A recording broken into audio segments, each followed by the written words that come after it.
Battery नहीं इसमें, battery दे।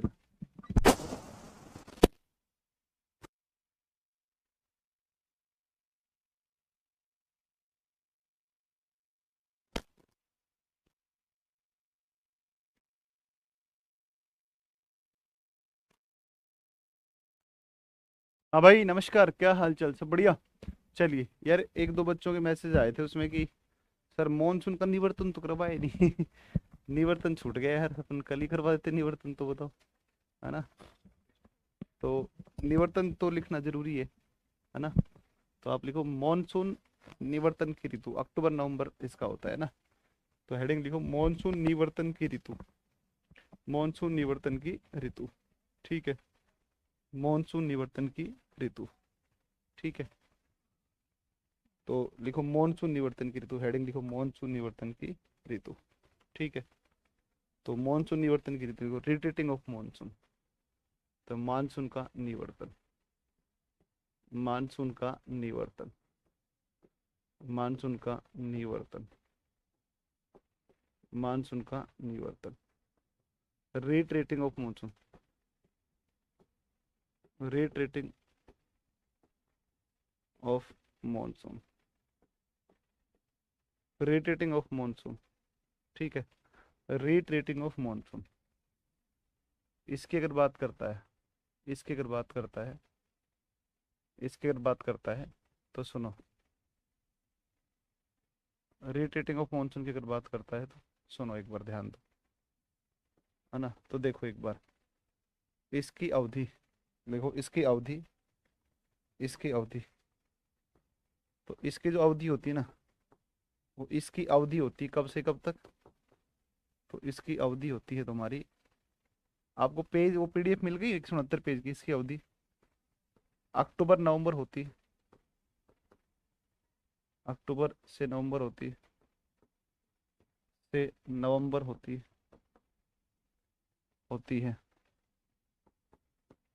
अक्टूबर नवंबर होती है। तथा तथा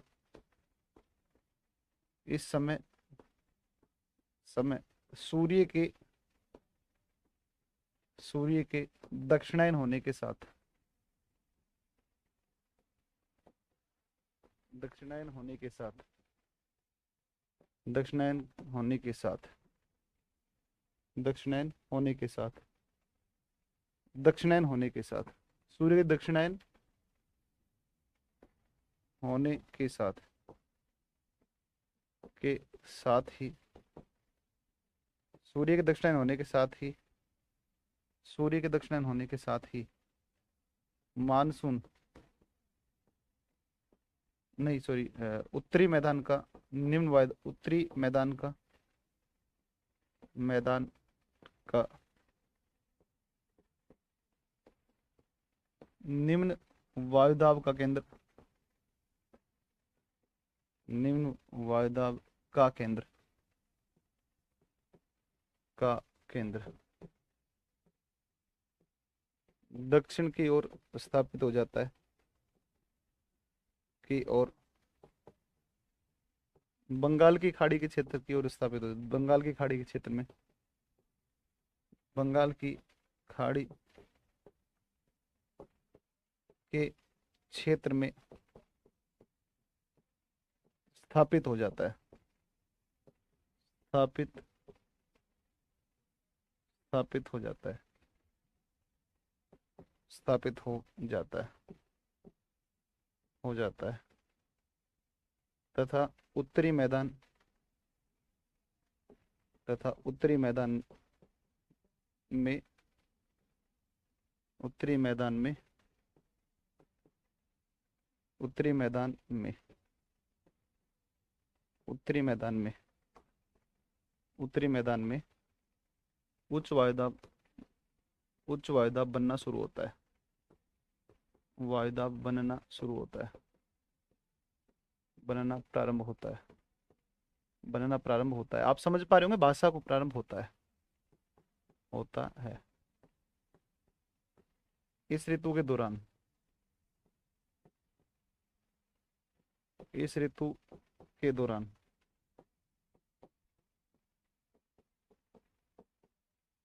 इस ऋतु के दौरान, इस ऋतु के दौरान जब ये आपकी ऋतु आएगी, मानसून निवर्तन दौरान, वर्षा के बंद हो जाने से, वर्षा के बंद हो जाने से, बंद हो जाने से तापमान कुछ बढ़ता है, तापमान में कुछ वृद्धि होती है, तापमान में कुछ वृद्धि होती है,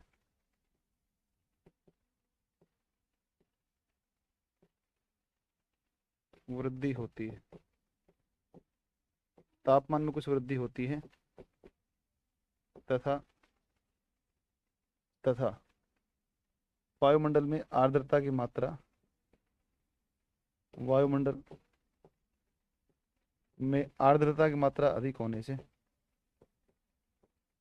आर्द्रता की मात्रा अधिक होने से, क्योंकि बारिश हुई ना अगस्त तक से, अगस्त सितंबर तक, मात्रा अधिक होने से चिपचिपी गर्मी होती है, अधिक होने से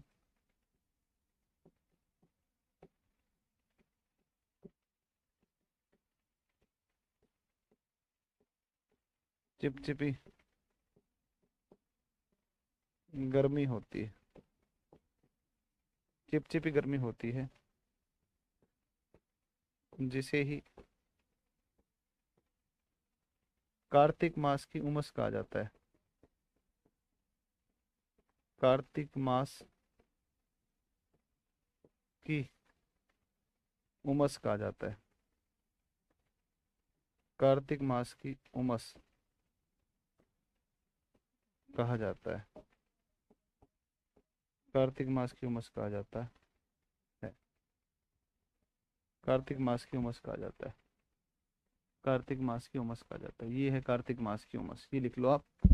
ये मानचित्र है, किस समय पर मानसून कहाँ से कैसे कैसे लौटेगा, ये उसका मानचित्र है, देखो एक बार इसे।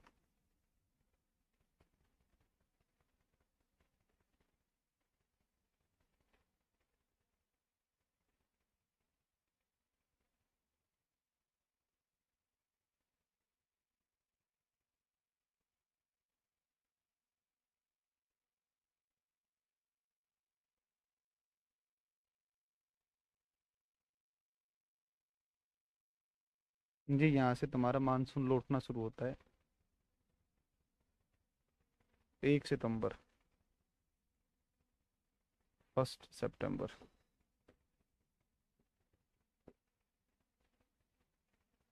1 सितंबर, 1 सितंबर होता है, ठीक है ना। ये तुम्हारा होता है 15 सितंबर, ये होता है तुम्हारा 10 अक्टूबर, यहाँ से 15 अक्टूबर,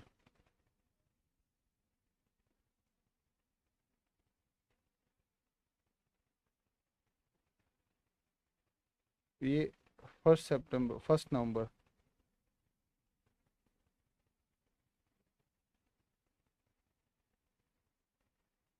ये 15 नवंबर, 15 नवंबर,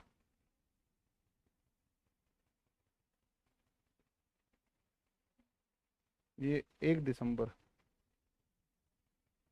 ये 1 दिसंबर,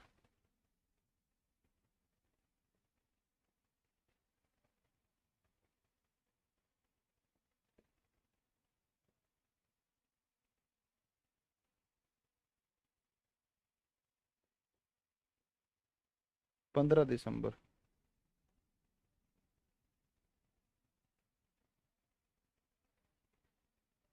है ना।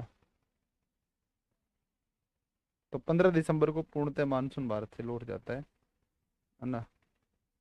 15 दिसंबर को लौट जाता है ना, 15 दिसंबर मानसून कंप्लीटली लौट जाता है। ये आप कहो कि लगभग लगभग ये 15 दिसंबर, 20 दिसंबर, 22 दिसंबर के आसपास मानसून भारत से कंप्लीट लौटता है, पूर्णतः लौट जाता है, ठीक है ना। तो मध्य, देखो, जैसे इसके लौटने की शुरुआत कब होती है, 1 सितंबर से है ना। लौटने की शुरुआत, लौटने की शुरुआत, भारत से मानसून के लौटने की शुरुआत। ये है भारत से मानसून का लौटना, भारत से मानसून के लौटने की शुरुआत, मानसून के लौटने की शुरुआत, लौटने की शुरुआत।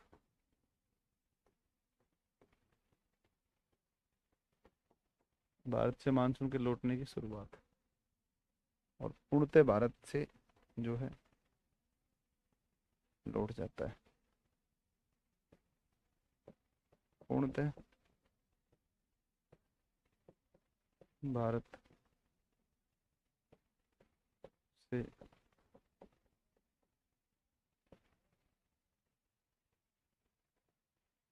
लौट जाता है।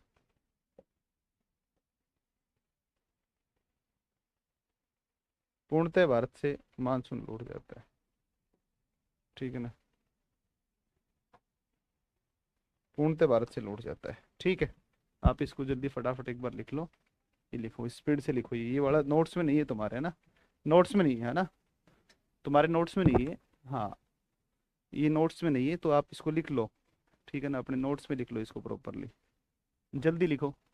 Sir sound, sir please side, sound नहीं आ रही है। अजीब बावड़े बच्चे हो यार, हद की बात है, मतलब शर्म करनी चाहिए थोड़ी बहुत तो।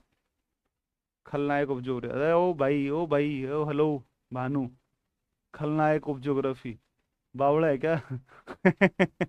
कान पे मारूंगा, समझे। तो सर अभी ठंडा क्यों लगता है? अरे ठंडा लगेगा नहीं, दिसंबर। अभी सूरज कहाँ चला गया? दक्षिणी गोलार्ध में है। सूर्य की कितनी कम किरणें आ रही है, देखो सूर्य बाहर निकल के देखो, नहीं चमक रहा है। कितना भयानक थोड़ी चमक रहा है।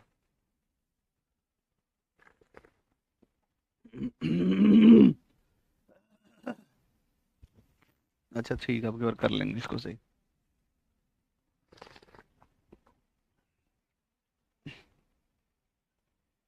हो गया। हाँ तो ये मानसून निवर्तन तुम्हारा नहीं हुआ था ना, कोई बात नहीं।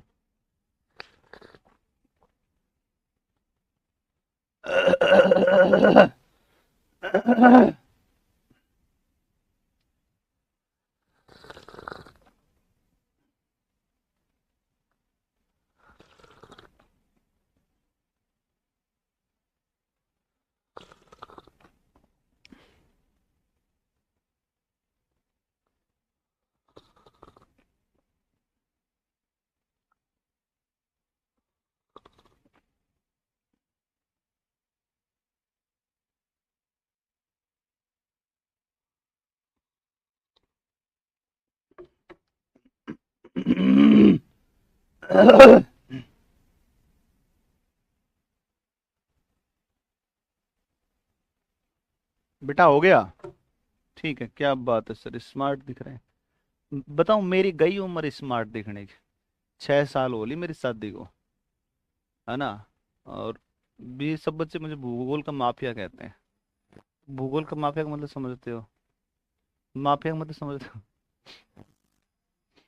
हाँ सर, अजीत सर को पहली बार डांस करते देखा। अजीत सर का मैं क्या बताऊं तुम्हें? बताओ। मैं तो था नहीं वहां पर।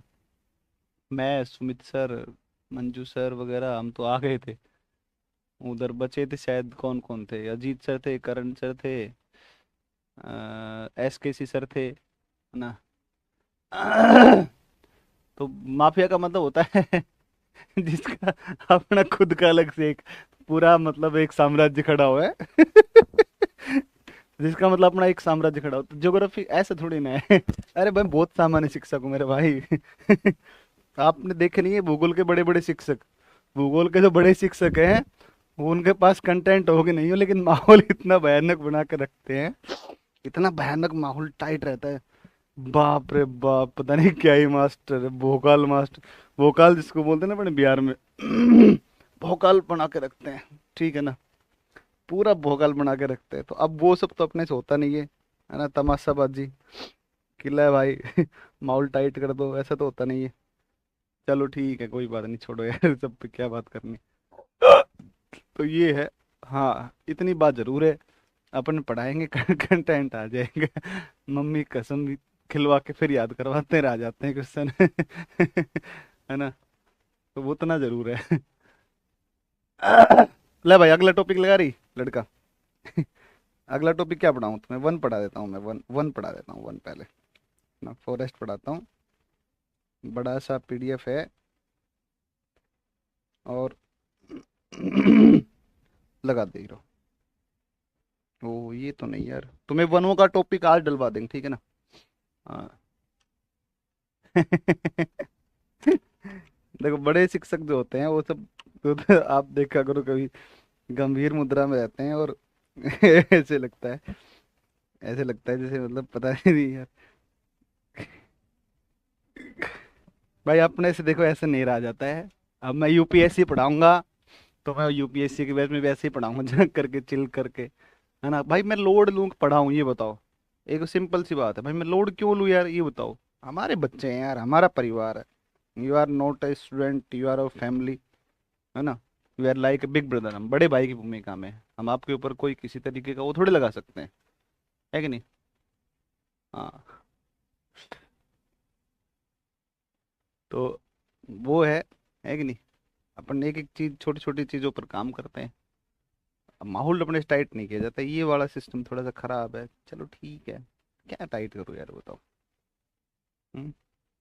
बताओ, क्लास से बाहर निकलेंगे, बाहर मिलेंगे, घर में बैठते हैं, तो आपने जैसे घर में रहते हैं आप खान सर को नहीं देखते हो? करते हैं क्या माहौल टाइट? नहीं करते हैं यार। व्यक्ति को पता है ना यार, व्यक्ति जानते हैं ना यार। नहीं करते ना खान सर, कभी देख कभी माहौल टाइट करते खान सर ना? कोई मतलब नहीं है। उनको पता है यार, टू बी वेरी नेचुरल, जैसे हैं आप वैसे रहिए। अपने आप को शो ऑफ करने का प्रयास मत करिए, है कि नहीं? ये वर्ड लगाना बेटा, ये लगाना, ये भेजिए ये। तो आप देखते हो खान सर को कभी भी इस तरीके का कोई माहौल टाइट करते हो? नहीं। वो रहते हैं कैसे, ऐसे रहते हैं वो हैं। नंबरिंग भेजा मैंने, 62 61 से 62 से कैसे देख। हाँ लगाइए 61 62। तो वो बहुत फैमिलियर टाइप से रहते हैं क्लास में। मैं कभी सी ऐसे ही रहता हूँ हमेशा ही, हमेशा। मतलब स्कूल में तो मैं जाता था पढ़ाने, तो वहां तो थोड़ा सा रहता था कि हाँ भाई स्कूल में तो बच्चे शरारती होते हैं, उनको आप देखो, आपके साथ हंसी मजाक करेंगे, आपके साथ प्यार से बात करेंगे, तो आप क्या है ना उस चीज का रिस्पेक्ट करेंगे हमेशा, कि हाँ यार ठीक है सर, मतलब हमसे बड़ा अच्छा अपना अपनेपन वाला व्यवहार कर रहे हैं। स्कूल में बच्चों से मजाक कर दिया, हा, बच्चे तो फिर बच्चे ही होते हैं। है ना? एक अभी मुझे किसी एकेडमी ने बुलाया था, तो वो 11 12 का पढ़ाते हैं इंग्लिश। तो वो उनसे मैं भी पढ़ा हुआ हूँ, मतलब उन्होंने बुलाया था ऐसे एज ए गेस्ट ना, तो बच्चों के लिए। और मैं गया भाई, बच्चों की क्या एक से एक शरारत नहीं हो रहा है क्या? क्या बच्चों की एक से एक शरारत मैंने देखी। मैंने जो बच्चों की शरारत देखी ना, फिर मुझे याद आ गया। मैं कहने कहा हाँ कोई दिक्कत नहीं। ये वही असली वाले आइटम है। नहीं ऐसे ही रहेंगे, बच्चे हैं ना वो। तो ये है कि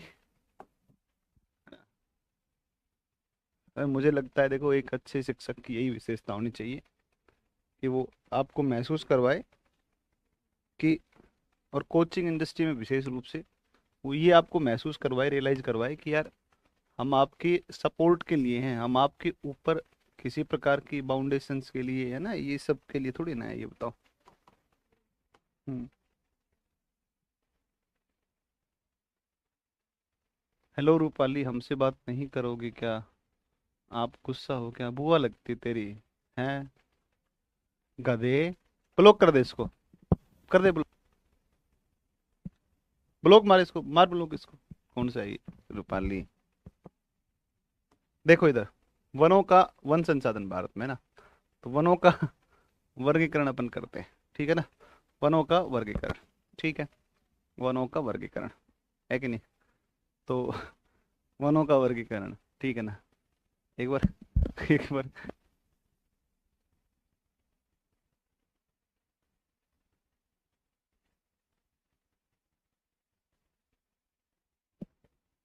इसका नोट्स अभी अपलोड करवा देंगे, ठीक है ना? अभी कमेंट करना बंद करो, बकवास कर रहे हो। सर आप तो ज्योग्राफी के बादशाह हो, बट भारत सर इकोनॉमिक्स के दबंग टीचर। बिल्कुल सही कहा यार। Bharat sir not a good, मतलब वेरी गुड टीचर। शानदार, मतलब बड़ा अच्छी मेहनत बहुत करते हैं भरत, सभी टीचर मेहनत करते हैं यार, सभी सारे ही मेहनत करते हैं यार, हम सारे ही मेहनत करते हैं यार। एक तो नहीं यार, सुमित सर साइंस में मेहनत करते हैं, अपन ज्योग्राफी में करते हैं, अजीत सर मेहनत करते हैं, मंजू सर भी खूब मेहनत करते हैं, बड़े है ना, मनोयोग से पढ़ाते हैं, भारत सर है तो, जसवंत सर है तो, सारे ही, मतलब ओवरऑल जो हमारी पूरी टीम है, एक कम्युनिटी है, we are not a separate team, हम सारे के सारे एक मतलब यूनाइट होकर के खूब मेहनत करते हैं, है ना। और बस अब हमारे साथ पढ़ने वाला चाहिए, समझे कि नहीं समझे। इधर देखो, ध्यान दो इसके ऊपर, वनों का वर्गीकरण, सबसे पहले वनों का वर्गीकरण 1936 में किया, और 1936 में वनों का जो वर्गीकरण किया, वो 1936 में वर्गीकरण किया किसने, तो वो किया चैंपियन, एच जी चैंपियन ने किया, ठीक है ना, एच जी चैंपियन ने कहा, ठीक किया। अब एच जी चैंपियन ने भारत में वनों को 11 प्रकारों में बांटा, कितने प्रकारों में बांटा, 11, ठीक है ना। और हाँ, जितेंद्र जी मेरे अच्छे दोस्त हैं, जितेंद्र सर, जितेंद्र सोनी सर, मेरे अच्छे दोस्त हैं, उनसे मेरी बहुत अच्छी दोस्ती है, और मतलब सच में बहुत अच्छे शिक्षक है ना। तो केजीएस में सारा ले दे के सारे, सारे के सारे जो है मतलब टीचर्स बहुत अच्छे हैं, है ना। अभी आप सुनामी सर से ठीक तरीके से जुड़ नहीं पाए हैं, बहुत कंटेंट है उनके पास। हाँ, मैं बता रहा हूँ तुम्हें, देखते हैं ना हम तो इधर पीछे से स्टूडियो में क्या पढ़ रहा है आदमी बैठ करके, क्या कंटेंट है, कैसे नोट्स हैं। तो मैंने तो उनका लीक कर दिया, पूरे उधर फैला दिया, इधर दरोगा वरोगा के बैच में, कि इनके नोट्स ले लो, उनके पास बड़े अच्छे नोट्स हैं जो हिस्ट्री के, बड़ा सुंदर तरीके से उन्होंने बनाया है, गजब के, है ना। सो आप देखो, उनका है उनके पास कंटेंट, दम कंटेंट में बढ़िया बड़ा, है ना। तो आप थोड़ा सा अगर वो करेंगे तो वो रहेगा, ठीक है ना। चलो, एच जी चैंपियन 1936 में वर्गीकरण किया, ठीक है ना। एच जी चैंप रख दे बेटा। एच जी चैंपियन ने वर्गीकरण किया, और एच जी चैंपियन जो है वो वर्गीकरण किया, और एच जी चैंपियन ने भारत में वनों को, उनमें मिलने वाली किस प्रकार की, अरे ये किताब खराब हो जाएगी, बिखर जाएगा तो। इन्होंने भारत और म्यांमार का जो क्षेत्र है, रख दे नीचे, धर दे नीचे। भारत और म्यांमार के क्षेत्रों में इन्होंने वर्गीकरण जो है किया, और अध्ययन किया, स्टडी की, जलवायु देखा, जलवायु के बाद में इन्होंने वनस्पतियों को देखा, फिर यहाँ पर उन्होंने जो है वो प्रजातियों के आधार के ऊपर सर्वेक्षण किया, और उन्होंने जब सर्वे किया तो उसके बाद में उन्होंने पाया, और उन्होंने पाया कि भारत में और म्यांमार के क्षेत्रों में वनों की कुल 11 श्रेणियों पर उन्होंने चर्चा करी, संपूर्ण भारत में, और प्लस म्यांमार, देखो उस समय पर तो म्यांमार भारत का हिस्सा था, है ना। तो म्यांमार और भारत के अंदर इन्होंने पाया कि कितने प्रकार की श्रेणियां हैं वनों की, तो इनके हिसाब से कितने प्रकार की श्रेणियां हैं, 11 प्रकार के वन यहाँ पर पाए जाते हैं, 11 प्रकार के। अब इन 11 प्रकार के वनों में जो सबसे पहला है वो उष्ण कटिबंधीय सदाबहार वन, ठीक है ना। तो 11 प्रकार का वनों में सबसे पहला, अ, अरे यार कोपेन रह रखा, रुक जाओ, उसका नोट्स देंगे पहले, फिर उसके बाद पढ़ाएंगे, वो 10 मिनट में चर्चा हो जाए, कोई बात नहीं, ठीक है ना। उष्ण कटिबंधीय सदाबहार वन, ट्रॉपिकल एवरग्रीन फॉरेस्ट, सबसे पहले। और जो उष्ण कटिबंधीय सदाबहार जो वन है ना, उष्ण कटिबंधीय सदाबहार वन, उनकी अगर बात करता है, तो उन वनों का जो विकास है वो उष्ण कटिबंधीय सदाबहार वन, एनसीईआरटी ने 5 प्रकार से वर्गीकरण दिया है, ठीक है ना। और एनसीईआरटी में 5 प्रकार से वर्गीकरण दिया है, इसमें वर्गीकरण 11 प्रकार, हम किसका पढ़ रहे हैं, H G champion, H G champion का पढ़ रहे हैं। और 11 प्रकार जो उन्होंने बताए हैं, उन 11 प्रकारों में पहला है उष्ण कटिबंधीय सदाबहार वन। उष्ण कटिबंधीय सदाबहार वन, ये एपीफाइटिक वन होते हैं, है ना, एपीफाइटिक वन होते हैं। एपीफाइटिक का मतलब क्या होता है, एपीफाइटिक, एपीफाइटिक का मतलब होता है कि वृक्षों की जो कैनोपी, जैसे ये पेड़ है, इसकी ये, इसको बोलते हैं कैनोपी, इसको बोलते हैं कैनोपी, है ना, इसको कैनोपी बोलते हैं, या वितान बोलते हैं इसको, या छतरी बोलते हैं, वृक्षों के ऊपर की छतरी या वितान, ठीक है ना। ये कैनोपी, ट्री कैनोपी होता है, तो ये ट्री कैनोपी है। तो ट्री कैनोपीज आपस में सारी की सारी मिली होते हैं, है ना, सारा का सारा। यार तुम बकवास मत करो फालतू में, नहीं मैं जो है ब्लॉक करवा दूंगा दो चार एक को। सब टीचर्स अच्छे हैं लेकिन मैनेजमेंट खराब है, पगले हो क्या तुम, मैनेजमेंट खराब है ये कैसे हो सकता है, हाउ इज इट पॉसिबल ना, मैनेजमेंट अच्छा है इसलिए टीचर अच्छे हैं, समझ रहे हो बात को। टीचर्स के खाली अच्छा होने से कभी भी कोई संस्थान बेहतर नहीं हुआ करता है, प्रबंधन जब सबसे अच्छा होता है तब जाकर के कभी भी किसी इंस्टीट्यूट का जो है वो रहता है, इसलिए इनका केजीएस का मैनेजमेंट बहुत अच्छा है। खुद खान सर चीज को देखते हैं, खुद अपने से खुद देखते हैं खान सर, है ना। खुद देखते हैं खान सर सब चीज़ों को, अपने हर छोटे छोटे चीज़ पर ध्यान रखते हैं।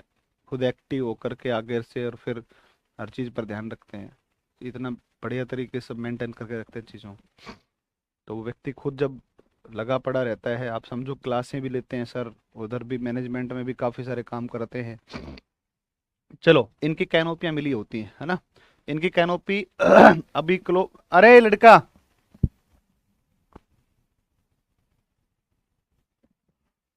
तो उसमें जो है जो कैनोपी होती है वो सब कैनोपी आपस में मिली होती है, एपीफाइटिक वन होते हैं, ठीक है।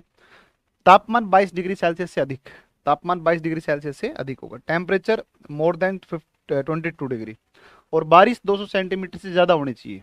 बारिश 200 सेंटीमीटर से ज़्यादा, तो ये उष्णकटिबंधीय सदाबहार वन होते हैं। सूर्य का प्रकाश धरातल पर नहीं पहुंचता है। सूर्य का प्रकाश धरातल पर नहीं पहुंचे, क्योंकि सघन वन होते हैं। वनस्पतियां बहुत पाई जाती हैं, बहुत प्रकार की वनस्पतियां पाई जाती हैं। जैव विविधता की दृष्टि से अत्यधिक महत्वपूर्ण कठोर लकड़ी के होते हैं।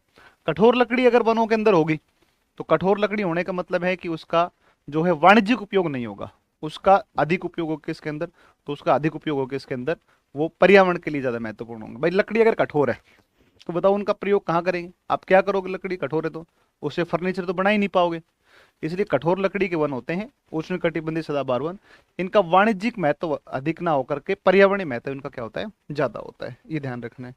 फिर आप देखोगे इन वनों की वनस्पतियों में पत्ते गिरने, पत्तों के गिरने, ऐसा नहीं है कि हरे भरे जो वन है तो इनका कोई पत्ते नहीं गिरते हैं, पत्ते गिरते हैं, लेकिन इनका सबका समय क्या होता है, अलग अलग होता है। पत्ते गिरने, फल लगने, फूल आने का समय, पत्ते गिरने, फल फूल का समय अलग अलग होता है। और अतः ये वर्ष भर हरे भरे दिखाई देते हैं, अतः इनको सदाबहार वनों के रूप में जानते हैं, ठीक है ना। ये अत्यधिक सघन वन होते हैं जिनके वृक्ष वितान, देखो ट्री कैनोपी मैंने बताया, आपस में मिली होती है। इसी कारण धरातल पर घास का विकास भी नहीं होता है, घास पर धरातल पर विकास नहीं होता है। इन वनों में कठोर लकड़ी के वृक्ष पाए जाते हैं, अतः इनका आर्थिक महत्व कम और पर्यावरणीय महत्व क्या है, ज्यादा है, क्योंकि CO2 क्या करते हैं, अवशोषण करते हैं। आर्थिक महत्व कम है क्योंकि कठोर लकड़ी का फर्नीचर उद्योग में कम उपयोगी है ना, कठोर लकड़ी फर्नीचर उद्योग में कम उपयोगी है। जहां वर्षा 250 सेंटीमीटर से ज्यादा होती है, वहां पेड़ों की ऊंचाई 60 मीटर तक मिलती है। 200 फीट लंबा पेड़, अब से 200 फीट लंबा कितना, वो बाप रे बाप, 200 फीट लंबा पूरी बिल्डिंग होती है यार। अरे 12 12 13 13 मंजिल, 14 मंजिल, 15 मंजिल बिल्डिंग होती है। अब आप सोचो 15 मंजिल बिल्डिंग कितनी होती है, उतना उतना तो पेड़ पाए जाते हैं। तो जहां देखो 200 सेंटीमीटर से अधिक वर्षा के क्षेत्र में किस वनों का विकास होगा, सदाबहार वनों का विकास होगा। सदाबहार वनों के अंदर में जहां वर्षा 250 सेंटीमीटर से ज्यादा हो रही है, तो वहां पर जो है वनस्पतियां या पेड़ों की लंबाई कितनी होगी, 250 200 फुट, 60 मीटर औसत रूप से, इससे भी ज्यादा 200 फीट, 250 250 फीट के पेड़ पाए जाते हैं, इतने लंबे लंबे पेड़ इसमें पाए जाते हैं। तो ये इन वनों की विशेष बात है। ऐसे क्षेत्र जहां वर्षा की मात्रा 250 या अधिक होती है उन्हें सदाबहार, तथा 200 से 250 वाले को अर्ध सदाबहार के रूप में हम वर्गीकृत करते हैं। देखो 200, 210, 220, 230, 240, 250 तक हो तो अर्ध सदाबहार होंगे, और जिसमें बारिश कितनी हो, 200 से 250 से ज्यादा हो, तो वो कौन से होंगे, सदाबहार। अब आप कहोगे सर ये सदाबहार और ये कौन सा है, अर्ध सदाबहार क्या है। तो अर्ध सदाबहार के लिए मैं आपको एक डायग्राम समझाता हूँ, बहुत प्यारा डायग्राम है। देखो बेटा एक बात को तुम समझो थोड़ा सा, जैसे मान लो कि ये आपके, मैं आपको एनसीईआरटी का अगर क्लासिफिकेशन बताऊं, तो बेटा एनसीईआरटी के क्लासिफिकेशन में दे रखा है, देखो एक दे रखा है एवरग्रीन, दे रखा है एवरग्रीन मतलब सदाबहार दे रखा है, ट्रॉपिकल एवरग्रीन दे रखा है, ट्रॉपिकल एवरग्रीन, ठीक है, ट्रॉपिकल एवरग्रीन। इसमें वर्षा होती है 200 सेंटीमीटर से more than 270 metre, more than 270 metre. और एक होता है ट्रॉपिकल, ट्रॉपिकल डेसिडियस, है ना, या इसको अपन बोलते हैं पर्णपाती, पर्णपाती होता है, पर्णपाती वन होते हैं। इनमें वर्षा, इनमें दो प्रकार आते हैं, पर्णपाती में कितने प्रकार आते हैं, दो प्रकार। पर्णपाती में एक प्रकार आता है जिसको बोलते हैं आर्द्र पर्णपाती, और एक होता है इसमें कौन सा, जिसको बोलते हैं कौन सा, शुष्क पर्णपाती। एक आर्द्र पर्णपाती और एक कौन सा है, शुष्क पर्णपाती। जो आर्द्र पर्णपाती है इसमें वर्षा होती है 100 से, और कितनी होती है 200 सेंटीमीटर, 100 से कितनी होती है 200 सेंटीमीटर, 100 से 200 होती है आर्द्र पर्णपाती में। और इसमें वर्षा होती है 70 से और 100 सेंटीमीटर होती है। इसमें वर्षा होती है 70 से कितनी, 100 होती है। 70 से कितनी होती है, 100 सेंटीमीटर होती है। 70 से कितनी होती है, 100 सेंटीमीटर। ओके, अब बेटा सुनो एक बार, आर्द्र पर्णपाती वन है जिसमें वर्षा 100 से 200 होती है। तो देखो एक बार, मैं अगर आपको मान लो कि मैं आपको समझाऊं कि बेटा इसमें वर्षा हो रही है, ये हो रही है आपकी 100 से 200, तो ये है आर्द्र पर्णपाती, आर्द्र पर्णपाती, आर्द्र पर्णपाती, ये 100 से 200। और ये बेटा आपका कौन सा है, सदा बहार है, सदा बहार है, यहाँ सदा बहार है। तो देखो यहाँ पर वर्षा हो रही है कितनी, 250 हो रही है, 250 सेंटीमीटर हो रही है। यहाँ पर आपकी कितनी हो रही है, 200 सेंटीमीटर हो रही है। यहाँ पर आप कितनी हो रही है, 150 सेंटीमीटर। ऐसे चल रहे हैं तो वर्षा की मात्रा क्या हो रही है, घट रही है, वर्षा की मात्रा घटती दिख रही है। तो अब आप देखो यहाँ पर सदाबहार है, यहाँ पर आर्द्र पर्णपाती है, लेकिन ये जो बीच का क्षेत्र होगा ना, जहाँ पर ये भी वनस्पतियां मिलेंगी, सदाबहार भी मिलेंगी, और जहाँ पर आर्द्र पर्णपाती मिलेगी, दोनों ये प्लस ये दोनों जहाँ पर मिलती हैं उसे हम कहते हैं आर्द्र, अर्ध सदाबहार कहते हैं। क्या कहते हैं इसको, अर्ध सदाबहार कहते हैं, अर्ध सदाबहार कहते हैं। तो ये अर्ध सदाबहार कहते हैं जहाँ पर सदाबहार, आर्द्र पर्णपाती, सदाबहार और आर्द्र पर्णपाती दोनों प्रकार की वनस्पतियां जिस क्षेत्र में पाई जाती हैं उसे हम किस रूप में जानते हैं, उसे जानते हैं हम कौन सा, उसे हम जानते हैं कौन सा, आर्द्र पर्ण, अर्ध सदाबहार के रूप में इसको जानते हैं। आई बात समझ में, ये बात समझ में आ गई। अब देखो आप इसमें दूसरी बात, सदाबहार वनों की प्रजातियों में सफेद देवदार है, चपलास है, अगर है, अगरबत्ती सुनते हो, अगर है, गुर्जन है, कैलाफोलिम है ना, कैलोफोलिम है, तून है, होपिया है। और प्रमुख जो वृक्ष हैं इसमें बड़े बड़े वृक्ष ताड़ का है, बांस है, फर्न है, बैंत है। देखो ताड़, बांस, फर्न, बैंत, बांस, ताड़ और बैंत का तो नाम हमने खूब सुना होगा। और ताड़ से तो ताड़ी बनती है, ताड़ी किससे बनती है, ताड़ से बनती है। और किससे बनती है, कुछ और वृक्ष मिलते हैं, एनी है, एबोनी है, महोगनी है, रोजवुड है, ये तमाम प्रकार के वृक्ष पाए जाते हैं किसमें, तो ये आपके सदाबहार वनों में पाए जाते हैं। देखो ये सदाबहार वन भारत में पश्चिमी घाट में मिलेंगे, पश्चिमी घाट में खूब बारिश होती है, 250 से ज्यादा ही होती है पश्चिमी घाट के पश्चिमी ढालों पर। लक्षद्वीप में, अंडमान निकोबार में, पूर्वोत्तर नॉर्थ ईस्ट का जो इलाका है, अरुणाचल को अगर हम छोड़ दें तो अरुणाचल को छोड़ करके उड़ीसा, भाबर का जो क्षेत्र है, हिमालय की तलहटी के अंदर भाबर आएगा, ठीक है ना। और एक आपका जो है तराई की पेटी है, तराई जो क्षेत्र है यहाँ पर भी पाए जाते हैं ये सब, ठीक है। अर्ध सदाबहार वनों में कौन कौन मिलते हैं, अर्ध सदाबहार में मुख्य रूप से सैमुल, एनी। अब देखो एनी जो है ना, एनी सदाबहार में भी है, एनी किस में भी है, अर्ध सदाबहार में भी, ठीक है ना। रोजवुड आपका, रोजवुड देखो, शीशम, शीशम को ही तो रोजवुड बोलते हैं, एक ही तो बात है। अरे शीशम या रोजवुड एक ही मतलब होता है। तो ये देखो ये यहाँ पर भी आता है, सदाबहार में भी, अर्ध सदाबहार में भी, है ना। तो सेमुल है, एनी है, कदम है, लोरेल है, कदम वृक्ष होता है, ठीक है ना। हल्दू है, शीशम है, होलक है, चंपा है, चंपा है, मैसूला, मेसुआ है, कांजी है, इरुल है। तो ये तमाम जो वृक्ष हैं ये सब किस में आते हैं, अर्थ। ये सारों को आप एक ही साथ याद कर लो, एनी, एबोनी, महोगनी, रोजवुड, ठीक है ना। सैमुल जो है, कदम है आपका, जो है लोरेल है, होलक है, चंपा है, मेसो है, कांजी है, हल्दू है, इरुल है। तो ये तमाम जो वृक्ष हैं ये सभी के सभी वृक्ष आपके इसमें आते हैं। 11वीं की 9वीं की एनसीईआरटी ले लेना, एनसीईआरटी क्लास 9 और 11, मैंने तो देखो काफी डिटेल एक्सप्लेनेशन करवा रखा है ना, तो मैंने डिटेल करवा रखा है, उसमें जो दे रखे हैं नाम उनको आप कम से कम जरूर याद कर लेना एक बार बस, ठीक है ना। खाली उनको आप एक बार देख लेना, एनसीईआरटी 11 वाला बस, ठीक है, उसको आप जरूर देख लेना एनसीईआरटी 11 का। उसमें जो नाम है खाली आप उनको याद कर लेंगे तो सफिशियंट है, उससे ज्यादा याद करने की जरूरत भी नहीं है आपको, ठीक है। तो ये आपके हो गए सदाबहार वन। आगे चलते हैं, नेक्स्ट दूसरा चलते हैं। वन रिपोर्ट भी इसमें अपने करवा देंगे, कल आपका ये टॉपिक हो जाए कंप्लीट, तो कल कंप्लीट हो जाएगा। उपोष्ण कटिबंधीय पर्वतीय वन, है ना। तो ये सब ट्रॉपिकल माउंटेन फॉरेस्ट होते हैं, सब ट्रॉपिकल माउंटेन फॉरेस्ट, उपोष्ण कटिबंधीय पर्वतीय वन। देखो इन वनों का विस्तार देखो, वन कौन सी आगे, पर्वतीय वन। उपोष्ण कटिबंध मतलब कर्क रेखा के ऊपर की बात कर रहा है, ठीक है ना।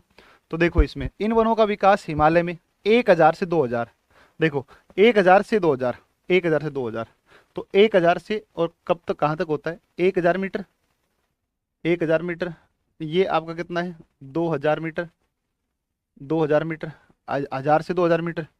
इसमें आपके आगे कौन से, ये उपोष्ण कटिबंधीय पर्वतीय वन। और 1000 से नीचे आर्द्र पर्णपाती वन, आर्द्र पर्णपाती वन आते हैं, आर्द्र पर्णपाती वन आते हैं, आर्द्र पर्णपाती वन आते हैं, आर्द्र पर्णपाती वन आते हैं, आर्द्र पर्णपाती वन आते हैं, आर्द्र पर्णपाती वन आते हैं, आर्द्र पर्णपाती वन आते हैं, ठीक है ना। 1000 मीटर तक की ऊंचाई पर, 1000 तक कौन से आते हैं, आर्द्र पर्णपाती। इन वनों का विकास हिमालय में 1000 से 2000 उपोष्ण कटिबंधीय पर्णपाती वनों का के मध्य हुआ है, जहाँ तापमान 15 से 22 डिग्री मिलता है। देखो 22 से ज्यादा जहाँ मिल रहा था वहां पर उष्ण कटिबंधीय सदाबहार वन है। अब यहाँ 1000 से 2000, यहाँ 15 से 22 टेम्परेचर है। और वर्षा की मात्रा जो है कितनी होती है, 100 से 200, 100 से कौन सी होती है, 200 होती है। देखो ये वन कहाँ मिलते हैं, लद्दाख में मिलते हैं। लद्दाख का भी दक्षिणी हिस्सा, ऊपरी लद्दाख में नहीं मिलेंगे, जम्मू कश्मीर को छोड़कर, सॉरी यार, लद्दाख नहीं, लद्दाख जम्मू कश्मीर में तो ये मिलेंगे ही नहीं ये वन, है ना। इसमें इन वनों का विकास ज्यादा नहीं होगा। लद्दाख कश्मीर छोड़कर हिमाचल, उत्तराखंड, सिक्किम, अरुणाचल, इन क्षेत्रों में पाए जाते हैं, को छोड़कर पूरे हिमालय के अंदर ही पाए, नेपाल भूटान भी फिर इसमें बीच में आ ही जाता है। इसमें मुख्य वनस्पति है रोडोडेड्रोन। आप रोडोडेड्रोन के नाम से देखना, आप कभी भी रोडोडेड्रोन के नाम से वाइल्ड लाइफ सेंचुरी है, तो ये कहाँ पर है, सिक्किम में है। रोडोडेड्रोन के नाम से कुछ सेंचुरी मिलेंगी आपको, तो जहां पर रोडोडेड्रोन के वृक्ष अधिक मिलते हैं उसका नाम पड़ा सेंचुरी का, रोडोडेड्रोन सेंचुरी दे रखा, वाइल्ड लाइफ सेंचुरी। जामुन, जामुन के अलावा कौन सा है, ओक है ना। तो चीड़, ओक, जामुन, रोडोडेड्रोन, ये बड़ा इंपॉर्टेंट है। रोडोडेड्रोन पर्वतीय वन है, और रोडोडेड्रोन पर्वतीय वन होने के साथ ही किस ऊंचाई पर पाया जाता है रोडोडेड्रोन, तो ये मिलता है 1000 से 2000 मीटर। किससे मिलता है, 1000 से 2000 मीटर, 1000 से 2000 मीटर। बेटा आगे लगा इसमें, 1000 से 2000 मीटर, 1000 से 2000 मीटर। अब देखो आगे, आगे देखो इसमें 1000 से 2000 मीटर हो गया ये।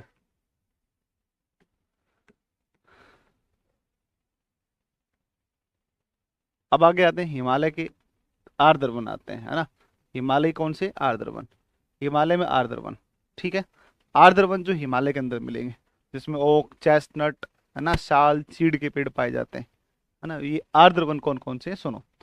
इन वनों का विकास, चैंपियन कहते हैं कि इसका विकास जो है 1639 से 2078 के बीच में हुआ है, 1639 से 2078 के बीच। ये नोट्स अभी अपलोड हो जाएंगे थोड़ी देर बाद में, है ना, थोड़ी देर या शाम तक हो पाए, हो सकता है अपलोड। तो इन हिमालय के आर्द्र वनों का विकास जो हुआ है, वो हिमालय के आर्द्र वनों का विकास 1639 से लेकर के और 2078 मीटर के बीच में हुआ है। ये आर्द्र समशीतोष्ण प्रदेश में इनका विकास हुआ है ना, ठीक है ना। आर्द्रता, लेकिन समशीतोष्ण का मतलब क्या हो गया कि लगभग लगभग पूरे साल भर क्या होती है, ठंडा होता है यहाँ पर, ठीक है ना। तो आर्द्रता उच्च है और ठंडी जलवायु जहाँ पर मिलती है, यहाँ पर ठंडी जलवायु जहाँ मिलेगी, बर्फ वगैरह गिरेगी, बर्फ गिरेगी तो पेड़ों का विकास होगा, शंकुधारी वन मिलेंगे, शंकुधारी। तो इनमें अधिकांशतः किस प्रकार के वन पाए जाते हैं, तो हिमालय के आर्द्र वन, जहाँ आर्द्र समशीतोष्ण जलवायु है, वहां पर शंकुधारी, या इनको हम बोलते हैं कॉनिकल फॉरेस्ट, यहाँ पर पाए जाते हैं, कॉनिकल फॉरेस्ट पाए जाते हैं। इसमें ओक है, चेस्टनट है ना, ओक है, चेस्टनट है हिमालयी आर्द्र वनों के अंदर, ठीक है ना। तो हिमालय आर्द्र वनों में ओक, चेस्टनट, साल, चीड़, ओक, चेस्टनट, साल, चीड़, घास के मैदान भी पाए जाते हैं, झाड़ियां मिलती हैं।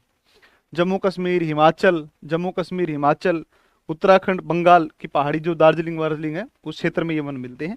तो जम्मू कश्मीर में मिलेंगे, हिमाचल में मिलेंगे, उत्तराखंड में मिलेंगे, पश्चिम बंगाल का पहाड़ी क्षेत्र में मिलेंगे, इन सब क्षेत्रों में। लद्दाख में तो शुष्क जलवायु पाई जाती है, शीत मरुस्थल है लद्दाख तो, है ना। Kamlesh, this is only scam with student and towards all faculty. बहुत कान पे लगेगी, है ना, बहुत कान पे लगेगी, बता रहा हूँ। सामने में आके बोलो इस बात को, यहाँ कुछ भी नहीं लिखा जाता है, ऑनलाइन की दुनिया है, हम आपको चेहरे से नहीं जानते हैं, समझ रहे हो बात को। इतना कंटेंट यहाँ तक पहुँचने में बहुत एफर्ट लगा है, समझे कि नहीं, बहुत झक मार के आए हैं यहाँ तक, ऐसे नहीं आ गए यहाँ। इस टीचिंग इंडस्ट्री में बहुत झक मार के आए हैं, यहाँ बहुत मुश्किल से एस्टेब्लिश हुए हैं, और इसके अलावा केजीएस में भी बड़े मुश्किल से आए हैं। बड़ा मुश्किल का मतलब मेरे लिए बड़ा मुश्किल नहीं है, लेकिन जिनके लिए है उनके लिए बहुत टफ प्रोसेस है। तो अगर यहाँ इनवाइटेड थे, यहाँ पर पहुँचे, यहाँ पर बुलाया गया, यहाँ काम कर रहे हैं, तो मेहनत और इतनी सब चीज़ें थी, इसलिए यहाँ पर है, समझे कि नहीं समझे। इसलिए कुछ भी नहीं लिखना होता है, तो अपनी भाषा को मर्यादित रखना है, ठीक है ना, ये ध्यान रख लो। तो ये जो है जम्मू कश्मीर, हिमाचल प्रदेश, उत्तराखंड, ठीक है ना, और आपका जो है पश्चिम बंगाल का पहाड़ी क्षेत्र है, यहाँ तक ही मिलते हैं। अब हिमालय में शुष्क वन भी मिलेंगे। देखो हिमालय के अंदर आर्द्र वन है, हिमालय के अंदर जो है उपोष्ण कटिबंधीय पर्वतीय वन है 1000 से 2000 मीटर, है ना। तो ये आपके वन आ गए। अब हिमालय के शुष्क वन, हिमालय के शुष्क वन, बारिश क्या हो, काफी कम हो हिमालय के क्षेत्र में, तो हिमालय के क्षेत्र में काफी कम बारिश होगी, तो जहाँ इन वनों का विकास होगा, है ना। तो ये आप देखोगे इसमें, तो इसमें आप देखोगे तो हिमालय के आंतरिक भागों के अंदर देखो प्राप्त होने वाले सदाबहार वन है, ठीक है ना। हिमालय के आंतरिक भागों में प्राप्त होने वाले कैसे वन है, सदाबहार। सदाबहार होने का मतलब, ये ध्यान रखना, हिमालय के सदाबहार होने का मतलब, सदाबहार होने का मतलब है कि भाई जिनमें वनस्पतियां पूरे साल भर कैसे दिखाई दे, हरी भरी दिखाई देती है ना। और कारण है कि पत्ते गिरने फल फूल लगने का समय क्या होता है, अलग अलग होता है, ठीक है ना। तो इन वनों में प्राप्त होने वाली मुख्य प्रजातियों में ओक है, जैतून है, जैतून बड़ा इंपॉर्टेंट है, मैपल है, ओक जैतून मैपल, विलो, विलो जो है ना, विलो, विलो क्रिकेट के बैट बनते हैं, विलो, विलो क्रिकेट के बैट, है ना, क्रिकेट के बैट, क्रिकेट का के बैट बनाए जाते हैं ना, क्रिकेट के बैट बनाए जाते हैं, क्रिकेट के बैट बनाए जाते हैं इनसे ना। विलो नामक लकड़ी से क्या बनाते हैं, क्रिकेट के बैट बनाते हैं, ठीक है ना। इसके अंदर एस है, पैरोटिया है, सहतूत है ना, पैरोटिया, सहतूत, एस, विलो, है ना, ओक, जैतून, मैपल, ये तमाम इसमें आते हैं। ये वन शुष्क शीतोष्ण वन, हिमालय के शुष्क शीतोष्ण वन, हिमालय के शुष्क शीतोष्ण वन, ये हिमालय के शुष्क शीतोष्ण वन जो है, ये आपके कहाँ मिलते हैं, सिक्किम में मिलते हैं, सिक्किम में मिलते हैं, चंबा घाटी में मिलते हैं, सिक्किम में मिलते हैं, चंबा घाटी में मिलते हैं, लाहौल घाटी में मिलते हैं, लाहौल घाटी में, किन्नौर एवं जम्मू कश्मीर के क्षेत्र में पाए जाते हैं। तो यही हिमाचल, उत्तराखंड और जम्मू कश्मीर, इन सब क्षेत्रों में जो मिलता है वो आपका आ जाएगा, है ना। Willow, willow would Jammu Kashmir में जीआई टैग, वेरी गुड, बहुत बढ़िया भाई, शानदार। विलो से क्रिकेट के बैट बनते हैं ना, वो आप जाओगे क्रिकेट के बैट लेने तो बताएगा कि विलो की लकड़ी का है, अच्छा है, ये है, वो है ना। तो ये है, आगे देखो नेक्स्ट, पर्वतीय आर्द्र शीतोष्ण, देखो पर्वतीय आर्द्र शीतोष्ण, ये वर्गीकरण चैंपियन करते हैं, ये चैंपियन ने जो क्लासिफिकेशन किया, ये वही सेम क्लासिफिकेशन मैं आपको पढ़ा रहा हूँ, समझ रहे हो बात को। ये सब ऊंचाई ऊंचाई के ऊपर डिपेंड करता है, कौन किस ऊंचाई के ऊपर है। देखो पर्वतीय क्षेत्र में, हिमालयी क्षेत्र में, या दो प्रकार के हैं ये पर्वतीय क्षेत्र, अब दो प्रकार के बनाएंगे पर्वतीय, पर्वतीय आर्द्र शीतोष्ण वन दो प्रकार के, तो उत्तर भारत में हिमालय के अंदर आर्द्र शीतोष्ण वन मिलेंगे, एक दक्षिण भारत में मिलते हैं, दक्षिण भारत में 1500 मीटर से ज्यादा की ऊंचाई पर मिलते हैं। तो आप ध्यान रखिएगा कि वर्षा 100 से 250 सेंटीमीटर, आर्द्रता बहुत ज्यादा है इनके अंदर, बहुत ह्यूमिडिटी है। और ये वन दो तरीके के मिलेंगे, एक तो हिमालय के अंदर आर्द्र शीतोष्ण वन, और एक प्रायद्वीपीय भारत में आर्द्र शीतोष्ण वन मिलेंगे। हिमालय के जो आर्द्र शीतोष्ण है उसमें आपको ओक है, चेस्टनट है, स्प्रूस है, फर है, देवदार है, मैपल है। जम्मू कश्मीर से अरुणाचल तक, पश्चिम बंगाल, असम सहित नागालैंड तक इनका विस्तार मिलता है। प्रायद्वीप में आप देखो कि 1500 मीटर से ज्यादा ऊंचाई पर, देखो प्रायद्वीपीय जो भारत है, प्रायद्वीपीय जो भारत है, ये जो प्रायद्वीप भारत है, ये आपका जो है यहाँ से आपकी ट्रॉपिक ऑफ कैंसर है, ये आपका ट्रॉपिकल जोन है, ट्रॉपिकल जोन है, ट्रॉपिकल उष्ण कटिबंध है, उष्ण है। लेकिन उष्ण कटिबंध में 1500 जो मीटर नीचे तो उष्ण कटिबंध की जलवायु दशाएं, और ऊपर कौन सी है, शीतोष्ण कटिबंधीय जलवायु दशाएं। ऊपर कौन शीतोष्ण और नीचे कौन सी है, उष्ण। ऊपर शीतोष्ण और नीचे कौन सी है, उष्ण है। ऊपर शीतोष्ण है और नीचे कौन सी, उष्ण है। 1500 मीटर से ज्यादा ऊंचाई पर शीतोष्ण, 1500 से नीचे कौन सा है, उष्ण, ध्यान रखना। और प्रायद्वीपीय भारत के अंदर 1500 मीटर से ज्यादा ऊंचाई पर जो वन मिलते हैं, शीतोष्ण वन मिलते हैं, प्रायद्वीपीय भारत में 1500 मीटर से ज्यादा ऊंचाई पर जो शीतोष्ण वन पाए जाते हैं, उन 1500 मीटर से ज्यादा ऊंचाई पर मिलने वाले शीतोष्ण वनों को हम 16 कहते हैं, 16, ध्यान रखना 16।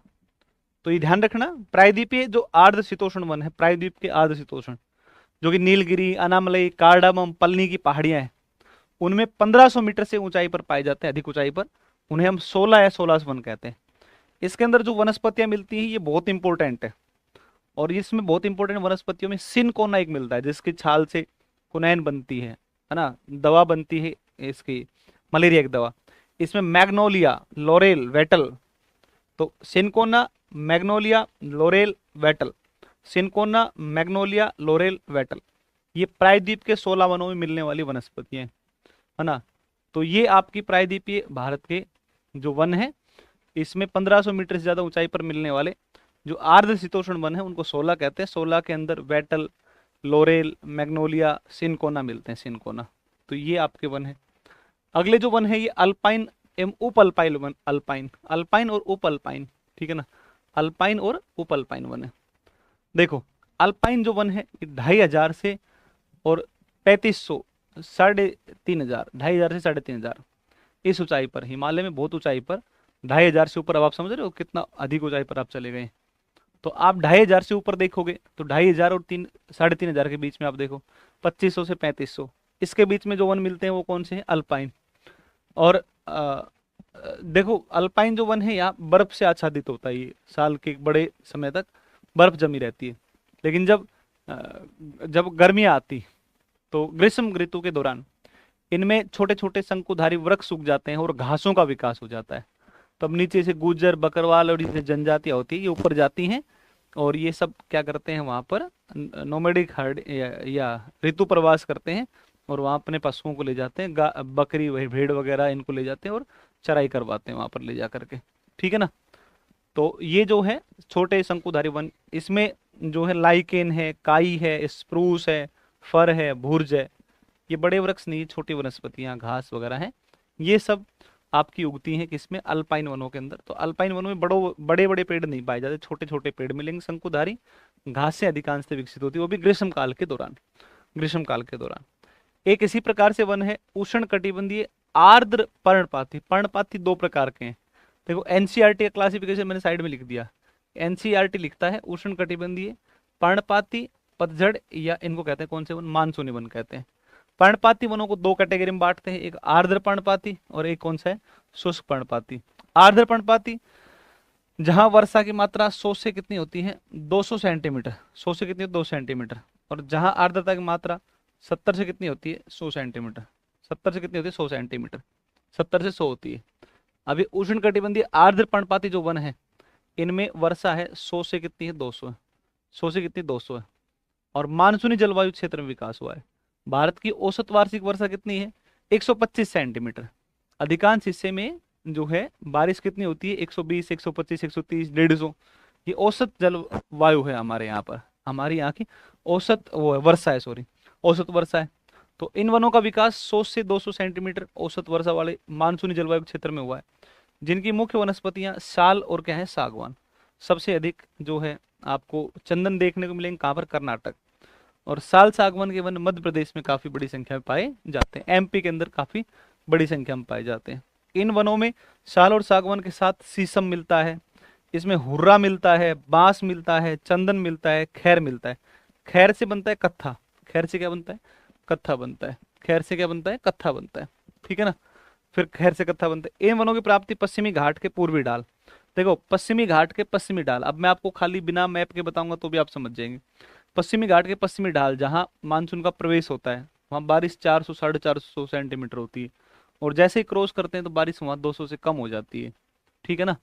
तो 200 से कम हो जाएगी तो फिर उसमें क्या आएगी? आर्द्र पर्णपाती। तो पश्चिमी घाट के पूर्वी ढाल, हिमालय के पर्वत पदीय प्रदेश आ जाएंगे आपके, प्रायद्वीप के उत्तरी प्रायद्वीप का जो उत्तरी पार्ट है, तो उत्तरी पूर्वी जो भाग है जहाँ उड़ीसा, झारखंड के इलाके हैं, छत्तीसगढ़ है, उस क्षेत्र में आपका आ जाएगा हिमालय के पर्वत पदीय प्रदेश, है ना, पर्वत पदीय प्रदेश, पर्वत पदीय प्रदेश, है ना, पर्वत पदीय प्रदेश 1000 मीटर तक, है ना, 1000 मीटर तक, 1000 मीटर तक, 1000 मीटर की ऊंचाई तक, मीटर की ऊंचाई तक, 1000 मीटर की ऊंचाई तक, 1000 मीटर की ऊंचाई तक मिलते हैं, ठीक है ना, 1000 मीटर की ऊंचाई तक मिलते हैं। चलो आगे चलते हैं, नेक्स्ट। अगला आपका कौन सा है? अगला आपका देखो नेक्स्ट, ये मैंने आपको बता दिया, आपको सदाबहार, आर्द्र सदाबहार, ये सब मैंने बताया आपको, ठीक है ना। अब आते हैं शुष्क पर्णपाती। एक तो आर्द्र पर्णपाती बताया, और आर्द्र पर्णपाती के अलावा एक कौन सा आता है? शुष्क पर्णपाती। शुष्क पर्णपाती पर आप थोड़ा ध्यान दो। शुष्क, मैंने पहले बताइए कि वर्षा 70 से कितनी 100, 70 से 100। इन वृक्षों के मध्य अंतराल ठीक ठाक रहता है। मतलब क्या है कि पेड़ थोड़े दूर दूर मिलते हैं। पेड़ जब दूर दूर मिलेंगे तो सूर्य का प्रकाश आराम से धरातल तक पहुंच जाता है। ठीक है ना। तो खैर से कत्था बनता है, पेड़ होता है खैर का। ठीक है ना। कत्था जो लाल लाल नहीं होते, पान लगाते हैं तो उसमें लगाते यूज करते हैं। तो इसमें धरातल आराम से धरातल पर जो है आराम से सूर्य प्रकाश पहुंचता है। सूर्य का प्रकाश धरातल पर पहुंचेगा, नीचे घास का विकास ठीक ठाक हो जाएगा। ये एक प्रकार से पार्कलैंड बनाते हैं। एक प्रकार से पार्क भूमि भूदृश्य बनाते हैं। पार्कलैंड का मतलब हो गया कि चारों तरफ घास है और बीच बीच में कहीं कहीं कहीं कहीं पर क्या है, पेड़ हैं, जैसे सवाना घास का मैदान होता है उस प्रकार का। तो 70 से 100 सेंटीमीटर। पेड़ों की दूरियां थोड़ी ज्यादा होती हैं पेड़ों के बीच, इसलिए सूर्य का प्रकाश आराम से धरातल पर पहुंचता है, नीचे घास का विकास बड़ी संख्या में हो जाता है। इसमें जो मुख्य रूप से मिलेंगे, उसमें मुख्य रूप से तेंदू का है। तेंदू के पत्ते से बीड़ी बनती है, लिख लेना आप इन सबको। तेंदू पत्ते से बीड़ी बनती है।